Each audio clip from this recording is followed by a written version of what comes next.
Hello everyone, Jim from Ohio here, and it's it's early springtime. It's the end of March, and so it's time for me to go out and raise the martin house for the year.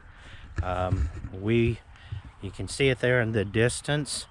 We take it down every fall, clean out all of the boxes, and then we cover it with a canvas cover just to protect the wood. The martins leave every fall and they make a long journey down to Brazil and spend our winter down there, which is Brazil's summertime. And then every spring they come back, and some of them will leave earlier than the rest.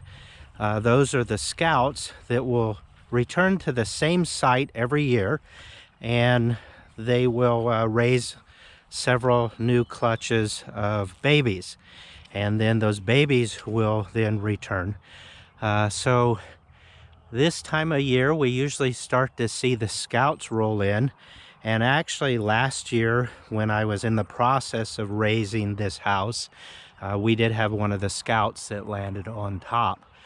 Now Jenny said that she saw a couple martins out here earlier today, and it's the 29th of March. Usually I like to wait till April 1st, but we've had a warm year so far, so I think the scouts have come early. So when I lower this at the end of each year, what I do is I do lock the chain and the handle in place. We do have a couple small children that live in our area, and we just don't want to have any accidents of anybody playing with this and raising and lowering the house and just resulting in an accident. So I'm going to go ahead and remove the cover, raise this up, and we'll see if we have any of the scouts land as early as they did last year. I just heard a martin. Look, there's one flying right there.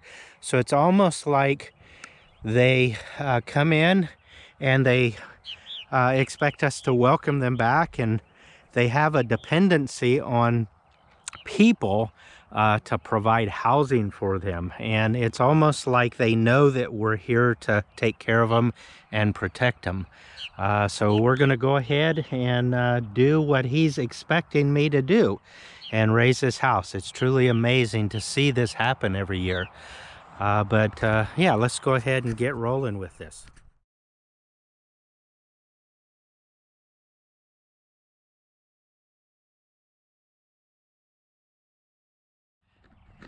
So a little bit about this box or this house. This is known as a T14 house, and the one that we have is Amish built. It's simply made out of pine wood that's painted, and we went with the option for the composite roof. They do make these with a pine roof also. The composite houses are a little more expensive, but I think it's well worth the investment to go with the composite roof, just because it'll last a lot longer, since the roof is the part that's exposed to the most elements. It's mounted on an aluminum post, and then it has a hand crank or a hand powered winch and a cable to simply raise and lower the house. We picked this up from a local Amish store in our area, but you can pick these up on Amazon.com. I'll leave a link in the video description below for where you can pick one of these up for yourself. But I encourage you, just because it's so big and heavy. I know Amazon ships for free, but this puppy does weigh a lot, and if you buy the pole kit, you know, that's added weight to have shipped to your house. But Amazon will deliver them, but I like supporting the local people in our area. But it's known as a T14 house simply because it has 14 nesting boxes. There's 4 on this side, there are 4 on this side, and then on both of these sides there are only 3 for a total of 14. Now the way that this is built, the nesting boxes do come out, so each year you can close this up or open it up and clean out the messes left behind from the birds from the previous year. Now it does have an aluminum wrap around the nesting boxes. And what we use that for is in the wintertime when we close it up, you can reverse the nesting boxes, and when you close the door, it blocks this opening so that sparrows and starlings and other undesirable birds don't go in and start building in the house. Now, we still do that even though we use the canvas cover through the winter time.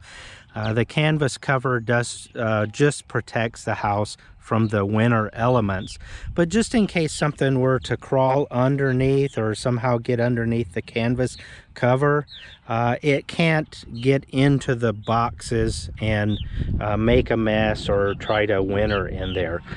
So during the springtime, we just open this up and we reverse all of these individual nesting boxes, put them into place, and then there are just a couple hasp locks over on the side that we can then latch this and get it ready for the birds. So I've noticed we've got 5 of these that since I've been out here messing with that, they know what I'm doing. It's just amazing that they understand that we're here to help them and take care of them, and in return they take care of us by eating a lot of the bugs and stuff that would normally invade our garden or bite us. But they know people are here to help them, and it's amazing that most of the time they're pretty friendly to us. Sometimes when they have young fledglings that are just leaving the nest, it is common to be dive bombed. They won't actually run into you, but they'll usually kind of scream and let you know that they are there and they want to protect their young. But these guys are patiently waiting for me to raise this, so I don't want to let them down. I'm going to go ahead and put the camera back on the tripod and go ahead and get this raised and up in the air. Another note on this winch down here, there is a locking mechanism along with a chain, and once I get this up and in place, I will wrap the chain around the winch and the handle, just so that we don't have anybody come along and tamper with this.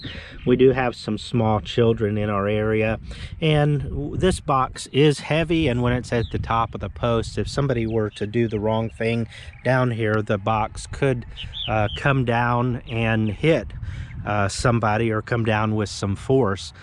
So I will put a padlock onto this once I have the box up and in place. So yeah, let's go ahead and finish what we have to do here now.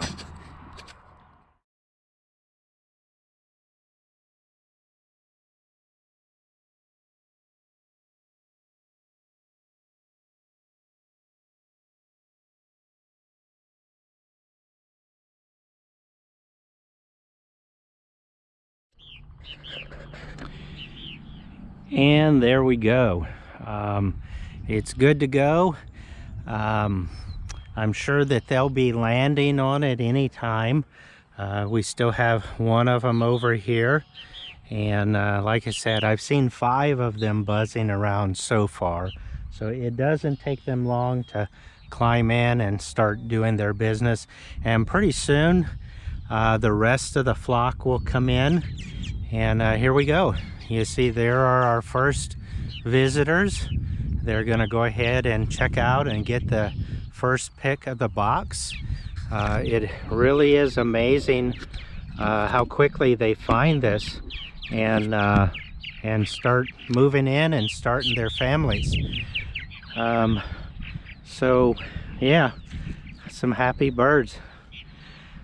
Now one of the other things that we do each year to protect these, once you put this box up, some sparrows, some English sparrows, will eventually find the house and try to move in and compete with the martins too. So what we typically do is we have a special trap that's known as a repeating sparrow trap, and we'll usually set it out somewhere in this field pretty close to the base probably out 30 or 40 feet from the base of the pole. And I'll leave a link down below for another video that I have of the sparrow trap that we use. It's just a trap that we picked up online, and we bait it. And the martins don't eat any kind of seed. They normally only go after bugs.